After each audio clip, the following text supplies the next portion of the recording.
One of our favorite dishes as a family is chicken fajitas. We eat a lot of Mexican food, but we really love fajitas. So I make mine in the crock pot. You can do yours on a grill, but we're not really outdoor people. So I always do mine in the crock pot. So I'm going to make the seasoning today. I start with 3 tablespoons of cornstarch, and then I add 2 tablespoons of chili powder. I add a tablespoon of sugar and a tablespoon of salt, a tablespoon of paprika, a teaspoon and a half of ground garlic, a teaspoon and a half of onion powder, a teaspoon and a half of ground cumin, and 3/4 of a teaspoon of cayenne pepper. Now, if you like your fajitas super spicy, add more of the cayenne. I have a 12-year-old who doesn't like spice, so I use half for him, what I would normally use for my husband. And if I'm making them just for my husband, it's a teaspoon and a half of cayenne pepper. So we're going to whisk all of this together.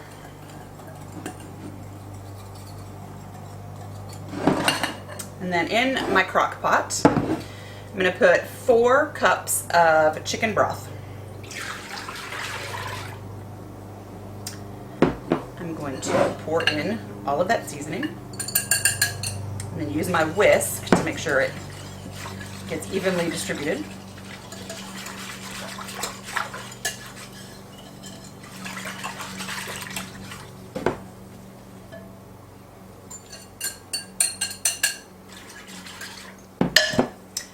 And then I have 2 pounds of chicken breast tenders. So all I'm going to do is slide those in there. They've been thawed, so they're defrosted. Make sure that they are completely covered in the liquid. And then we're going to put these in the crock pot on low for 10 hours.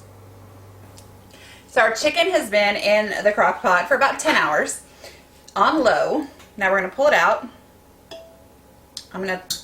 I used chicken tenders, but you can use whole chicken breasts, or you can even use dark meat.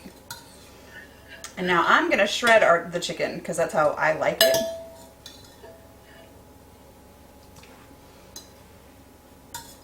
I'm going to get it all out of the crock pot.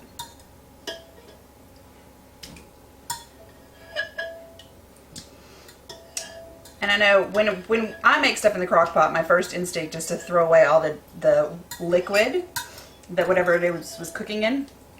You don't want to do that with the fajitas or with the chicken, this chicken, because once we shred it, we're going to make sure that there's still enough moisture in it. So we might add a couple of spoonfuls of that liquid back in.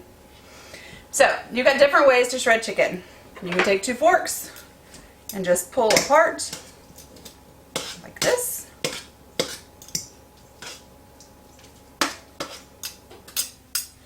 Or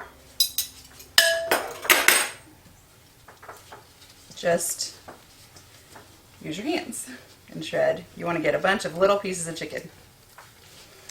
Now you can use this chicken for just about anything. Tacos, fajitas, nachos, burritos, enchiladas, anything. I mean, you can even add it to queso and make it a dip. This chicken has great flavor, is super moist, and so you can use it for just about anything. I'm going to make nachos today because I have some leftover homemade tortilla chips, which if you want to know how to make those, go to How to Make Nachos. I made them with ground turkey last time and showed you how I did the tortilla chips. It's real simple.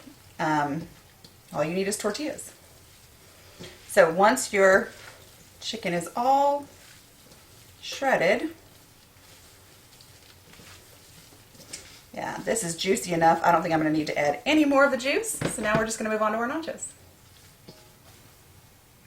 So, cookie sheet. I have some cooking spray that I'm just going to spray all over my cookie sheet. This keeps the cheese that once you add to it, when it melts, it doesn't stick to the pan. So you always spray with cooking oil of some kind first. And then I just I'm going to use all of my tortilla chips left. We're just going to spread them out as much as we can. There's always going to be some overlap. That's okay. So I do a layer method. I have 4 cups of cheese, and I use shredded Monterey Jack, or Colby Jack, sorry. But you can use a Mexican blend. You can use shredded cheddar, you know, whatever cheese you like. And I put just a little bit on the tortilla chips themselves. And then I have refried black beans. And I'm just going to kind of sprinkle along. I really just get a chunk of it on the end of my spatula or spoon and shake until it comes off.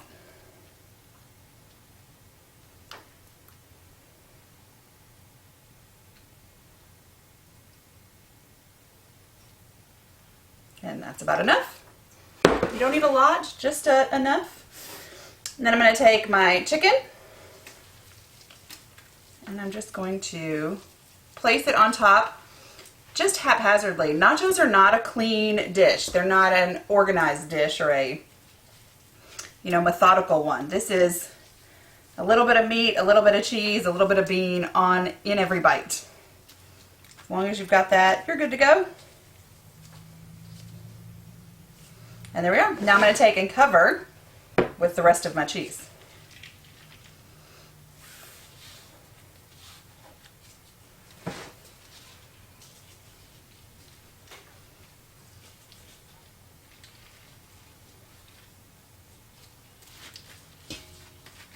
And there we go. We're going to bake these in a 350-degree oven for about 10 minutes.